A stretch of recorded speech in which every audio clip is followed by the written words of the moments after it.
साथियों, समस्त भारतवर्ष के होमगार्ड जवान, नगर सैनिक जवान सबको हाथ जोड़ के नमस्कार। साथियों, बहुत आप सभी लोगों का आभार व्यक्त करता हूं। आप लोगों ने रोड से, कोर्ट से, मंत्रियों से, होमगार्ड, नगर सैनिक की समस्याओं के ऊपर सरकार पे दबाव बना रखा है। ये बहुत एक अच्छी बात है। बहुत से जवान और महिला जवानों को तो 5, 7 साल, 10 साल नौकरी करके घर बैठे हुए हैं, जो रोड पे खड़े हुए हैं, इस कानून को, नियम को बदलने के लिए रोड पे खड़े हुए हैं। तो साथियों, काफ़ी कई अन्य राज्य से या और केंद्र शासित प्रदेशों से, जैसे कि बहाली का लेटर आया, बहुत अच्छी बात है। कई जगह बहाली भी हुई है, जैसे पंजाब में, विंग बॉर्डर में, उत्तर प्रदेश में, राज्य प्रदेश में, और सब छत्तीसगढ़ में, हरियाणा में कई जगह बहाली हुई। बड़ी अच्छी बात है, बहुत खुश हैं हम। और कई जगह माननीय सर्वोच्च न्यायालय से भी हुआ है। और सर्वोच्च न्यायालय का 2 फैसला आपको बार बार बताया जाए, 21 जनवरी 2015 और 11 मार्च 2015, दोनों फैसले बड़े अहम हैं। ये भी आपको कई बार बताया है, आप बहुत कई सालों से चल भी रहा है, संघर्ष भी चल रहा है। तो इसलिए आपका सबका आभार व्यक्त करते हैं। ये आपका अपना channel RS Dahiya x home guard में स्वागत है। ज़्यादा से ज़्यादा लाइक करें, शेयर करें, कमेंट करें, सब्सक्राइब करें। Mobile number 9996318889। राष्ट्रीय अध्यक्ष रघुवीर सिंह दहिया उर्फ रघुवीर सिंह यादव उर्फ RS दहिया। साथियों, आपकी सबकी मेहनत से 18 दिसंबर 2024 को एक लेटर हमने माननीय गृह मंत्री को दिया था। और वो लेटर हमने, वो पत्र कई दिन से हमने all India home guard welfare association register number 34,987 को अनेक एडवोकेट, माननीय हाई कोर्ट, माननीय सर्वोच्च न्यायालय को दिखाया, जो हमें 6 फरवरी 2025 को प्राप्त हुआ था एसोसिएशन को। तो साथियों, उसमें ये काफ़ी कुछ है, हम भी देख रहे हैं। उसमें आपके कानून में संक्षेप शब्द में बदलाव हो सकता है। श्रम एवं रोजगार मंत्रालय, चाहे माननीय भारत सरकार, तो उसमें साफ साफ लिखा हुआ है। वो मैंने व्हाट्सएप पे डाल दिया, फेसबुक पे भी डाल रखा है, और वैसे भी ले गए हैं लोग। उसमें ये नहीं है, उसमें लिखा है बदलाव हो सकता है, परंतु मूल भाव बदला जा रहा है। भाई बदला जाए तो क्या हम सारी ज़िंदगी संक्षेप रहेंगे? तो सबसे अच्छी बात तो साहब ये बताया है, 6 फरवरी 2025 को आपकी दुआ से, सहयोग से, सभी जन की से जो जंतर मंतर मीटिंग किया था 18 दिसंबर 2024 को, उसका बहुत अच्छा प्रभाव है। उसमें कहीं नहीं लिखा है, लेकिन आपका संघर्ष, आपकी एकता का परिचय, एकजुट होना बहुत ज़रूरी है। अगर हमारी एकता नहीं रही तो हो सकता है, पहले भी लड़ाई हुई तो हम लड़ाई में जीतते मैच पे हार गए। पाकिस्तान हो, चाइना हो, कोई भी हो, हमारे फौजी भाई सेना ने बहुत मदद करी, कई बार हराए, लेकिन मैच पे हार गए जहाँ भी हम गए। आज वो बात तो नहीं है, माननीय प्रधानमंत्री मोदी जी मैच पे नहीं हारेंगे। तो मेरा कहने का मतलब है, आपकी एकता का परिचय नहीं हुआ तो मैं कह नहीं सकता। नहीं, आपकी पूरी आशा है संसद में बदलाव होगा। हम जितने भी दस्तावेज हैं, अहम दस्तावेज, उनका नाराज मत होना कोई, उसका भाव रूप आप समझ नहीं पाए। 18 दिसंबर को जो दिया था उसको आप समझ ही नहीं पाए कि भाई दहिया जी ने लिखा क्या है। और शीघ्र ही हम दूसरा पत्र डालेंगे। अभी हमें पता है थोड़ी आपातकाल है, स्थिति है पाकिस्तान और भारत की, लेकिन उसकी तैयारी हो रही है। और ये भी all India home guard welfare association देख रही है कि मध्य प्रदेश का जो फैसला है वो नहीं आया है, वो संक्षिप्त रखा हुआ है, तो उसका भी उम्मीद रख रहे हैं। तो ये लेटर जो 6 फरवरी को मिला है, ये वो दोनों हम कोई ना कोई संघर्ष तो करेंगे।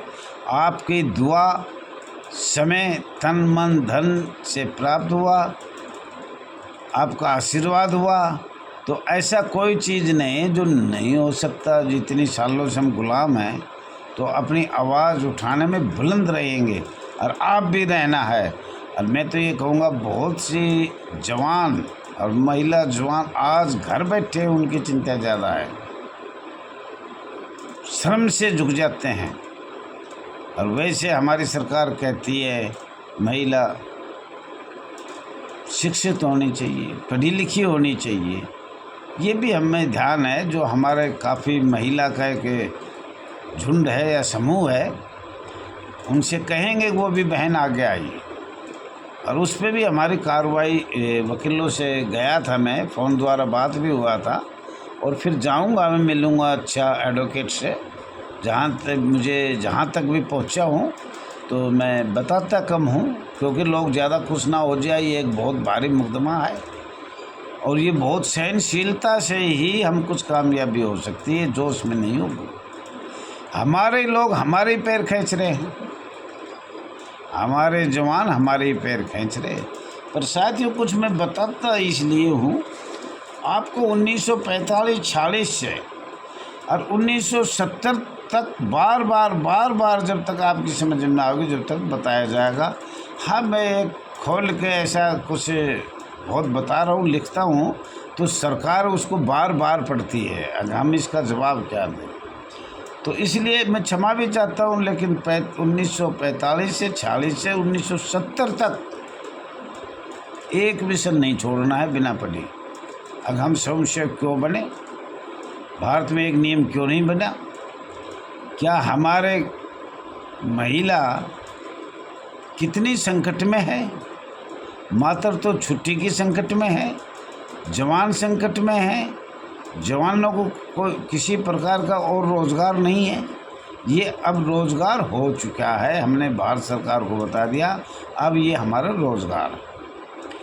साथियों, 1946 में अस्थायी सरकार या अंतरिम सरकार में श्रम मंत्री बाबू जगजीवन राम थे, जो हमारा श्रम रोजगार मंत्रालय बनाया गया।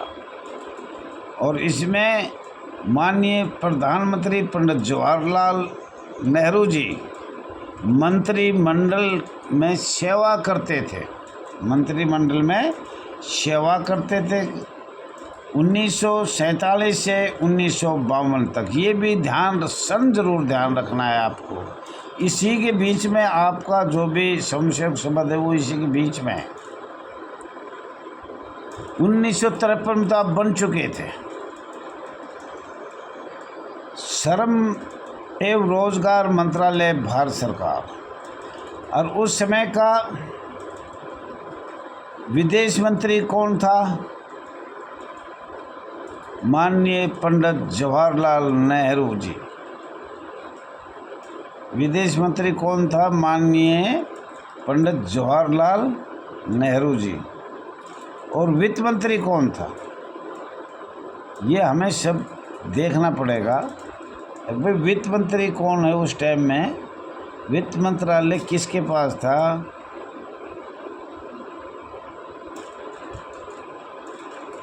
वित्त मंत्रालय R.K. शानमुखम माननीय वित्त मंत्री था 1947 में। R.K. शानमुखम चेट्टी 1947 में भारत का वित्त मंत्री था। और इनसे हमने, इन मंत्रियों से बहुत माननीय रक्षा मंत्री से भी इनकी तो चर्चा जितनी हो उतनी कम है। ये 1940 अंतरिम सरकार या अस्थायी सरकार ने और या अखिल भारतीय कांग्रेस ने किया, वो एक दुखदाई है। जम्मू कश्मीर में किया, पाकिस्तान का हुआ, 370 हुआ, बहुत सी ऐसी चीज़ है जो कांग्रेस ने कमेटी पे ध्यान ही नहीं दिया, और ध्यान दिया तो वो कर नहीं पाए। साथियों, श्रम एवं रोजगार मंत्रालय, government of India, ministry of labour, employment, home guard company book, Bharat सरकार की पढ़ो। इम्प्लॉयमेंट का क्या होता है? इम्प्लॉयमेंट करना, बदलना। श्रम और रोजगार मंत्रालय, भारत सरकार, श्रम शक्ति भवन, रफ़ी मार्ग, नई दिल्ली 01। ये आपको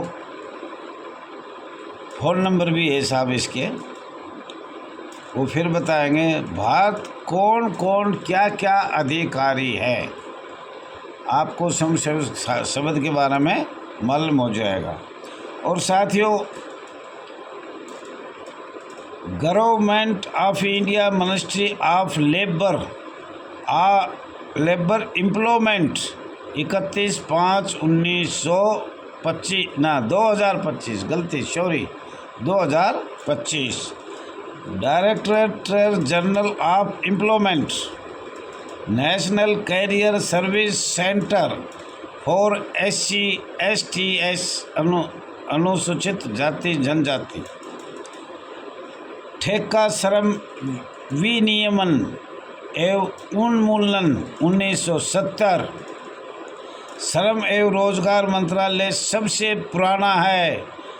भारतीय संविधान का अनुच्छेद 338 देखा जाए साथियों, पता 9/11 VRC बिल्डिंग, विकास मार्ग, कड़कड़ डुम्मा, नई दिल्ली 092 01120। ये फ़ोन नंबर है 01120 82 41 42। तो साथियों, ये हमने बताया, और इसके बारे में हम आपको ये भी बताएंगे श्रम रोजगार मंत्रालय की वेबसाइट, और उसमें क्या क्या लिख रखे हैं, कितने उसमें महकमे आते हैं, कितनी संस्था आती है साथियों, ये सब बताएंगे। फिर आपको बताएंगे हम आपको संक्षेप कैसे बनाया। धन्यवाद साथियों, आपसे बात हुआ, बड़ा अच्छा लगा। ज़्यादा सब्सक्राइब करें, लाइक करें, शेयर करें, कमेंट करें। इसी चैनल के माध्यम से मैं ये विश्वास दिलाता हूँ आपको ज़रूर कामयाबी मिलेगी, आज नहीं तो कल मिलेगी। आगे आने की कोशिश करो, इसमें जुड़ने की कोशिश करो।